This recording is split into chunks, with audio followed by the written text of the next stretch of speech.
Assalamualaikum warahmatullahi wabarakatuh. Sampai bertemu kembali di channel saya, Saiful Anam and Partner. Hari ini saya akan membahas tentang rencana kenaikan PPN terhadap sembako dan pendidikan. Saya di sini akan membahas apakah kemudian rencana tersebut atau kemudian kalau sudah diundangkan terkait dengan revisi undang-undang perpajakan itu kemudian bertentangan atau tidak terhadap aturan yang ada dalam konstitusi kita atau dalam Undang-Undang Dasar 1945 amandemen. Baiklah, saya akan membahas apakah kemudian rencana kenaikan PPN atau pengenaan PPN terhadap 9 bahan pokok atau terhadap pendidikan itu kemudian dapat dikatakan bertentangan dengan Undang-Undang Dasar 1945 atau tidak. Tentu di sini saya akan membahas secara mendalam melalui angkar atau yang biasa disebut sebagai analisis pakar. Sebelum saya membahas terlalu jauh, dasar hukum terkait dengan pungutan pajak yang ada dalam konstitusi kita atau dalam Undang-Undang Dasar 1945, yakni pasal 23A Undang-Undang Dasar 1945 yang menyatakan bahwa pajak dan pungutan lain yang bersifat memaksa itu untuk keperluan negara yang kemudian diatur melalui undang-undang. Kemudian turunan dari pasal ini itu ada dalam pasal 1 angka 1 Undang-Undang Ketentuan Umum Perpajakan yang pada dasarnya menyatakan bahwa pajak digunakan sebesar-besarnya untuk kepentingan rakyat. Artinya di sini secara normatif peraturan perundang-undangan baik konstitusi maupun undang-undang tentang ketentuan umum perpajakan itu menyatakan bahwa pajak digunakan sebesar-besarnya untuk kepentingan kemakmuran rakyat. Artinya titik tekannya atau dasar landasan awalnya pajak digunakan sebesar-besarnya untuk kemakmuran rakyat, sehingga kemudian nilai dasar dari pemungutan pajak tentu tidak ada lain dan tidak ada bukan adalah untuk sebesar-besarnya kemakmuran rakyat. Untuk itu kita akan membahasnya dalam pertemuan kesempatan hari ini. Apakah kemudian pemberian atau pemungutan PPN terhadap 9 bahan pokok atau sembako dan juga kepada pendidikan itu bertentangan dengan Undang-Undang Dasar atau tidak? Yang pertama, secara filosofis pemungutan pajak itu adalah jangan sampai memberatkan rakyat yang ditarik pajak tersebut. Pakar filsafat ini kemudian menyatakan bahwa menyamakan penarikan pajak kepada rakyat itu seperti halnya kita mencabut bulu angsa, akan tetapi ketika kita melakukan pencabutan jangan sampai mengakibatkan atau menyebabkan angsa tersebut merasa kesakitan. Sama halnya dalam hal pemberian pajak atau pemungutan pajak terhadap masyarakat dalam hal ini yang berkaitan dengan pendidikan dan juga berkaitan dengan 9 bahan pokok. Untuk itu saya kira pemungutan ini itu sudah tidak sesuai dengan landasan filosofis yang ada, yakni pungutlah pajak akan tetapi jangan sampai memberatkan rakyat atau masyarakat yang dipungut pajak, sehingga kemudian pemungutan pajak terhadap 9 bahan pokok dan juga terhadap dunia pendidikan saya kira sangat bertentangan dengan filosofis pajak yang pada intinya menyatakan pungutlah pajak akan tetapi jangan sampai memberatkan kepada masyarakat luas. Yang kedua, pemungutan pajak terhadap sembako dan pendidikan itu tentu akan bertentangan dengan pasal 31 ayat 1, ayat 2 dan ayat 3 Undang-Undang Dasar 1945.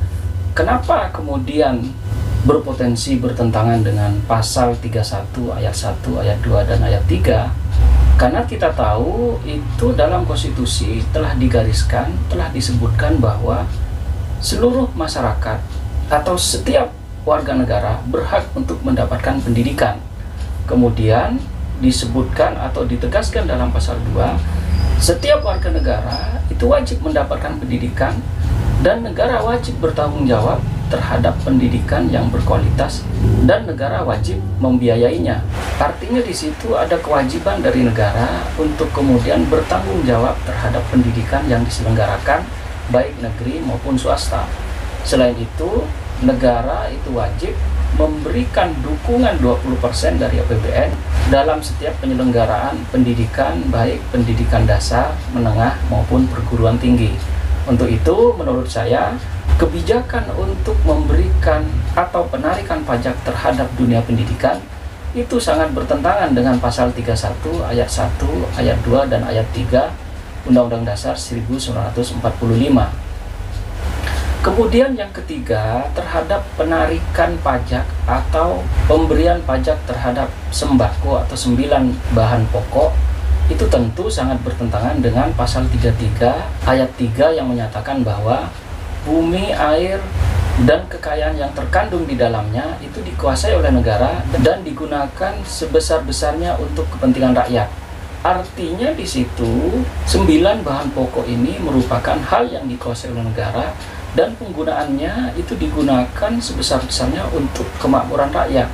Kalau kemudian 9 bahan pokok ini dikenakan pajak oleh pemerintah, maka kemudian dapat dikatakan 9 bahan pokok ini dapat tidak digunakan atau tidak digunakan sebesar-besarnya untuk kepentingan rakyat. Untuk itu saya kira penarikan pajak yang akan dilakukan terhadap 9 bahan pokok itu sangat bertentangan dengan pasal 33 ayat 3, sehingga kemudian hal tersebut saya kira tidak perlu untuk kemudian bagi DPR maupun pemerintah untuk mengenakan pajak terhadap kebutuhan 9 pokok yang menjadi hak dasar atau kebutuhan dasar dari rakyat Indonesia.